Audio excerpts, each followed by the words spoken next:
તો મિત્રો આજે આપણે જવાનું છે ખારમાં અને આજે છે રવિવાર એટલે પાળિયા દેવળિયા મેળીમાં છે ને ત્યાં આપણે દર્શન કરવા જવાનું છે. તો ચાલો મિત્રો એન્ડ સુધી બન્યા રહેજો અને વ્લોગ ગમે તો લાઈક શેર અને કોમેન્ટ કરી દેજો. તો ચાલો મિત્રો સાથે સાથે સબસ્ક્રાઇબ કરજો.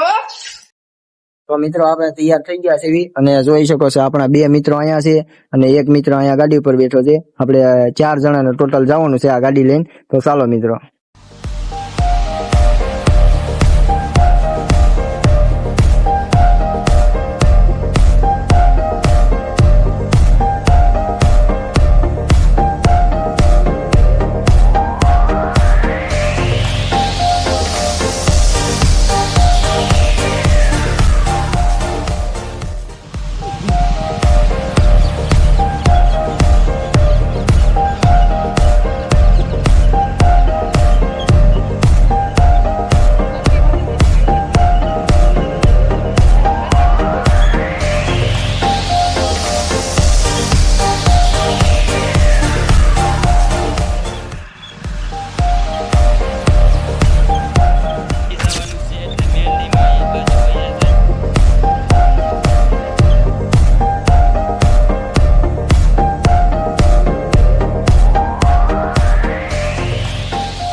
તો મિત્રો જોઈ શકો છો આ છે ભીડ ભજન મહાદેવનું મંદિર છે.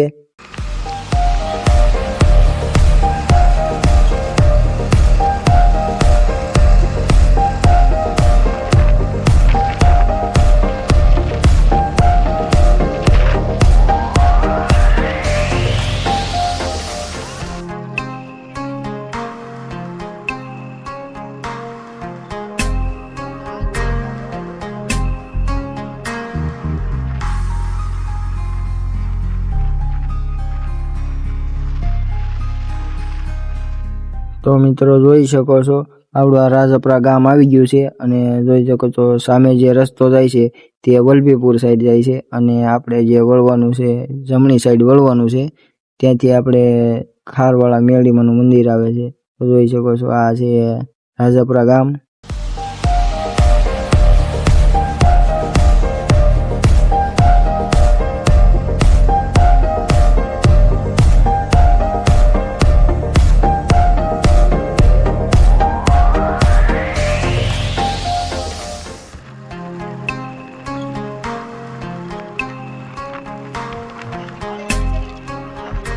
તો મિત્રો જોઈ શકો છો સામે ધજા દેખાય છે ત્યાં મેળીમાનું બોર્ડ છે અને તેની બાજુમાં જ તે એક રસ્તો છે અને સીધો જશો તો પણ ત્યાંથી પણ જવાય છે. તો આપણે અહીંથી રફ રસ્તેથી જવાનું છે અને પછી આપણે દર્શન કરીને નીકળીએ ત્યારે આપણે બીજા રસ્તેથી આવવાનું છે. તો વિડીયોમાં એન્ડ સુધી બન્યા રહેજો, તમને બીજો રસ્તો પણ બતાવવાનો છે. તો જોઈ શકો છો અહીંયા જંગલ વિસ્તાર જેવું છે. તો મિત્રો જોઈ શકો છો આપણે મેરડીમાના મંદિર પાસે પહોંચી ગયા છીએ. મેરડીમાનું મંદિર જે સામે બતાય છે ત્યાં જ આપણે જવાનું છે.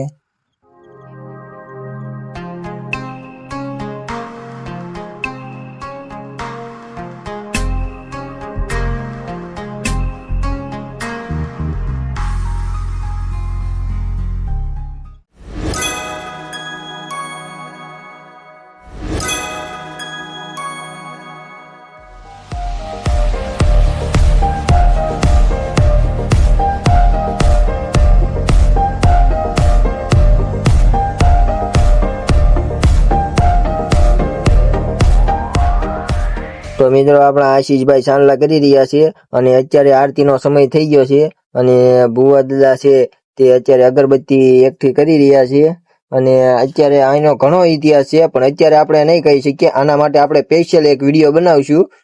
તો મિત્રો જોઈ શકો છો સામે મંદિર છે અને થોડીક સાઈડમાં જોવો તો અહીંયા શેડ છે. અહીંયા મહાપ્રસાદનું આયોજન કરવામાં આવે છે અને જે સામે રૂમ બતાય છે તે રૂમમાં ત્યાં આપણે જમવાની વ્યવસ્થા કરવામાં આવે છે અને જોઈ શકો છો અહીંયા વાસણની પણ વ્યવસ્થા છે, ચૂલા છે અને અહીંયા વાસણ ધોવાની પણ વ્યવસ્થા છે, પાણીની વ્યવસ્થા છે. તો મિત્રો હવે આપણે અહીંયા લોકેશન સારું છે તો ત્યાં આપણે ફોટા પાડવા જવાનું છે. તો ચાલો મિત્રો બતાવીએ કે ફોટા ત્યાં પાડવી જેવી. તો આપણા એક મિત્રને ઘરે જવાની ઉતાવળ હતી અને આપણા ભાઈબંધને હજી ફોટા પાડવા હતા તે હું ફોટા પાડતો હતો અને એક આપણો મિત્ર ગાડી લઈને વયો ગયો છે અને હવે અમે જઈએ છીએ પાછળ.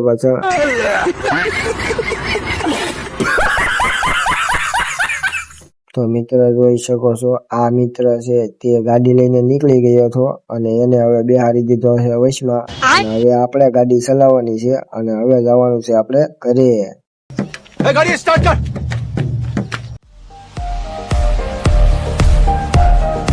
તો મિત્ર જોઈ શકો છો, આ જંગલ જેવો વિસ્તાર છે અને હવે આપણે જવાનું છે દેવળિયા થઈને. એટલે કે આપણે જે બીજો રસ્તો હતો ને ત્યાંથી આપણે જવાનું છે. તો જોઈ શકો છો, સીધો રસ્તો છે ને ત્યાંથી આપણે જવાનું છે.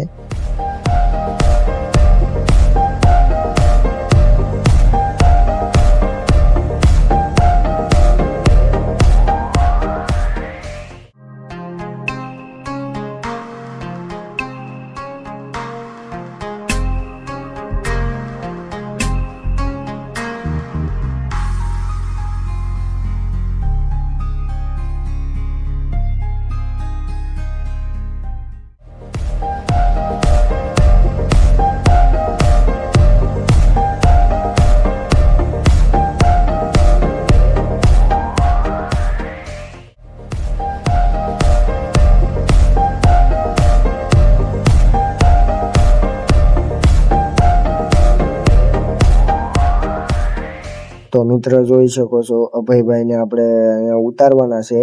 તો જોઈ શકો છો તે અહીંયા ઉતરી જાય છે અને હવે અહીંથી સીધા એ ઘરે વ્યા જશે.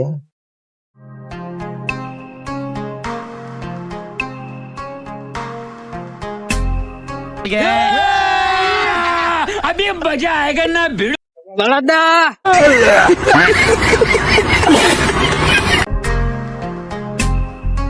તો મિત્રો આપણે મસ્તી કરતા અને મોજ કરતા આપણે ગામમાં પહોંચી ગયા છીએ અને હવે આપણે અહીંયા એક મિત્રને આપણે ઉતારવાનો છે અને પછી આપણે ઘર તરફ રવાના થઈશું.